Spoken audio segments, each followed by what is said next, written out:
Assalamu alaikum Junior 4. I hope you all are doing well. Class, we are doing our topic, lesson number 13, civilizations in Pakistan. Civilizations means tehzeeb, किसी जगह का culture. In this chapter, we will talk about the civilization of Pakistan. Today, I will give you the overview of this topic. So class, listen to me carefully and let's start. History is the record of past. History हम किसे कहते हैं? हमारे past का जो record होता है, यानी हमारे माजी में जो कुछ भी हुआ, यानी लोग कैसे रहते थे, कैसे ज़िंदगी गुजारते थे, उन सब का जो रिकॉर्ड होता है उसे हम कहते हैं history.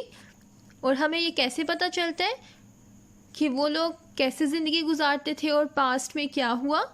We use different sources to know about our past. For example, different sites, books, coins and accounts of foreign travelers. History helps us to learn from the past and make right decisions for the future. History से हमें क्या मदद मिलती है कि हमने अपने past में जो गलतियाँ हमसे पहले लोगों ने की, हमने उन्हें अवॉइड करना है और फ्यूचर में सही फैसले करने हैं. Let's see our past. The Indus Valley Civilization. The Indus Valley is the land through which the river Indus flows. River Indus is the longest river of Asia and it plays an important role in the growth of many civilizations. It made agriculture possible for the people, which was the greatest source of food for people. Agriculture was the key item that helped with trade and increased the living standard of people of that time. This Indus civilization, also known as Harappan civilization. This civilization includes two important cities, Harappa and Mohenjo-daro. Excavations in these cities were first conducted in 1922. Excavations means खुदाई. इन शहरों में खुदाई कब की गई थी? 1922 में, जिसका मकसद ये था कि हमें ये पता चल सके कि जो चीज़ें वो लोग पीछे छोड़ गए हैं उनसे ये अंदाज़ा लगाया जा सके उनका कल्चर कैसे था और वो कैसे रहते थे, क्या क्या चीज़ें यूज़ करते थे. Archaeologists find out that there existed a great civilization. Who were archaeologists? Archaeologists वो लोग जो कि ये स्टडी करते थे कि पास्ट में लोग कैसे लाइफ स्पेंड करते थे उन चीज़ों के थ्रू जो वो अपने पीछे छोड़ जाते थे. Later on, they also find out many cities in Indus Valley civilization. उसके बाद उन्होंने डिफरेंट सिटीज़ को फाइंड आउट किया. जो उन्होंने खुदाई स्टार्ट की थी उससे उन्हें पता चला कि इंडस वैली सिविलाइजेशन में डिफरेंट सिटीज़ थे, लेकिन जो सबसे इम्पॉर्टेंट सिटीज़ थे वो कौन से थे? Harappa and Mohenjodaro. Archaeologists discovered much advancement by the people of Indus Valley, which clearly shows that people of this civilization were interested in knowledge and trade and were civilized people. और वो कहाँ पे रहते थे? The people of Indus Valley civilization were lived in mud houses and they also have the public place for bathing.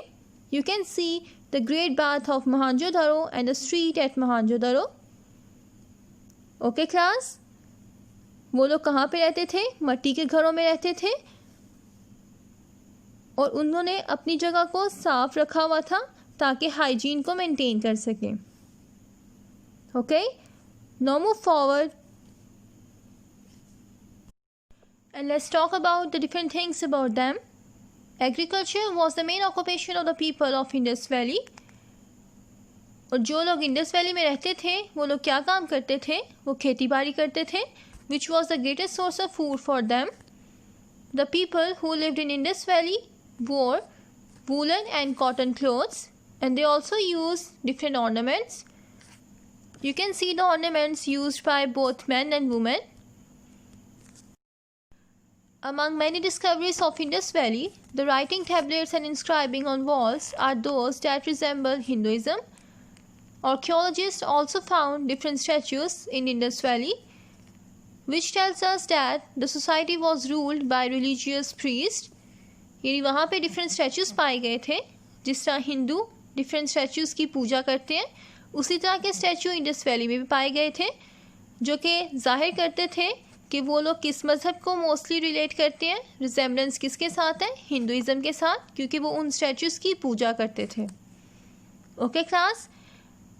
और इसी के साथ साथ जो वो ट्रेड करते थे उसका वो रिकॉर्ड कैसे मेंटेन करते थे?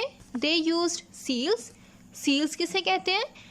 हमने कम्युनिकेशन वाले चैप्टर में भी देखा था। सील्स यानी हम मिट्टी के ऊपर जो भी हमने तस्वीरें बनानी है डिफरेंट अल्फ़ाबेट्स लिख के, जिस तरह ये पिक्चर में आप देख रहे हो, इसको लिखने के बाद या पिक्चर्स ड्रॉ करने के बाद मिट्टी के ऊपर धूप में सुखाया जाता है। इस तरह वो लोग अपनी जो चीज़ें थी उनको सेव करते थे, उनका रिकॉर्ड रखते थे। और ये जो सील्स हैं ये भी डिस्कवरीज के थ्रू हमें मिली, which clearly shows that they used these seals in order to keep the records of their trade. Now class, move forward and see the next civilization, that is Gandhara civilization. और ये civilization कहाँ से आई थी? Peshawar, Swat, Khyber Pakhtunkhwa, Takshashila and Jalalabad.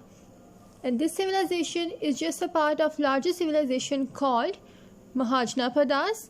Mahajanapadas was a kingdom of 16 civilization and Gandhara civilization was just a part of it. Now let's talk about the Taxila. Taxila उन शहरों में से एक शहर है जहाँ से गंधारा civilization का आगाज़ हुआ था. Taxila has attracted the attention of many invaders, especially Alexander and Ashoka. Gandhara civilization से पहले यहाँ पे बहुत सी civilization और थी. उनके बाद यहाँ पे कौन सा क्रिएटिव पीरियड स्टार्ट हुआ? गंधारा सिविलाइजेशन का. और इस सिविलाइजेशन के लोग बुद्धिज़्म को मानते थे. उनका रिलीजन क्या था? Buddhism. Buddhism is the religion which was based on the teachings of Lord Buddha. You can see the statue of Lord Buddha on this page. और वो अपने लॉर्ड बुद्धा की ही पूजा करते थे और उन्हीं की टीचिंग्स को फॉलो करके अपनी लाइफ स्पेंड करते थे. The people of Gandhara were peace-loving and spent their lives in worship of their kings. और उनका किंग कौन थे?